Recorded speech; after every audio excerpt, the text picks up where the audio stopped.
Pahalgam in Kashmir is known for its beauty. Towering mountains, lush meadows, and the Lidar River make it a picture-perfect destination. Tourists flock to Pahalgam. They come to enjoy nature and escape the heat of the plains. Horse rides, photography, and the cool mountain air are major attractions.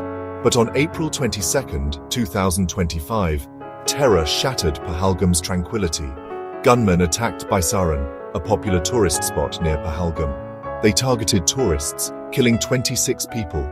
Most of the victims were from other parts of India, visiting Kashmir for pleasure. The attack sent shockwaves across the country. It was a stark reminder that violence could erupt even in the most idyllic settings. The picturesque landscape of Pahalgam now bore witness to a tragedy. Families were torn apart, and the echoes of gunshots replaced the laughter of tourists. The attack on Pahalgam was not just an attack on innocent people. It was an assault on the very idea of peace and normalcy that the region had been striving for. This act of terror brought back painful memories of past violence in Kashmir. It raised urgent questions about security and the fragile peace that had been holding. The attack served as a grim reminder of the complex challenges that Kashmir faces.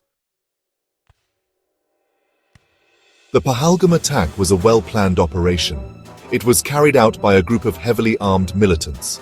They were led by Hashim Musa, a Pakistani national. Musa, also known as Suleiman, was a former member of the Pakistan Army's Special Service Group, or SSG. He had joined the ranks of Lashkar-e-Taiba, a Pakistan-based terrorist organization.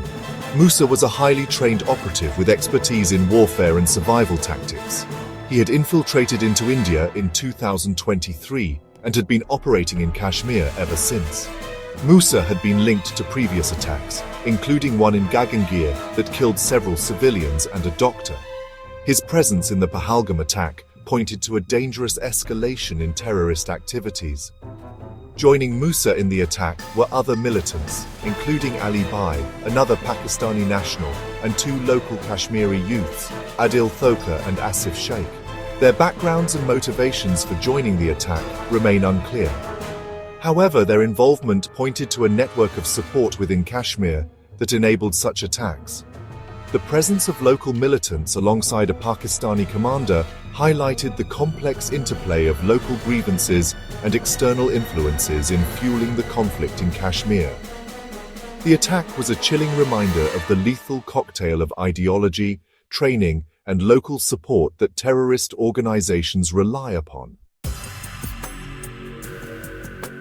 The Pahalgam attack exposed the crucial role of local support networks in facilitating terrorism.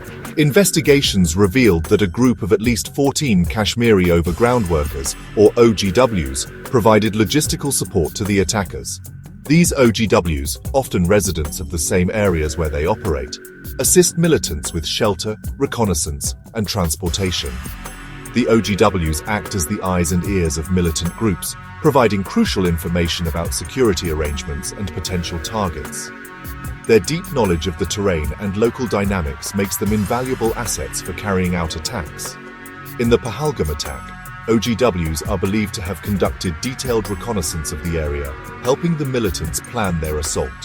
Pakistan denied any involvement in the attack.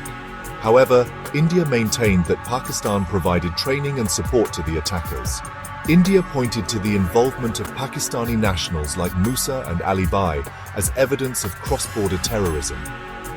The attack further strained the already fragile relationship between the two countries. The attack highlighted Pakistan's continued use of terrorism as a tool of state policy against India.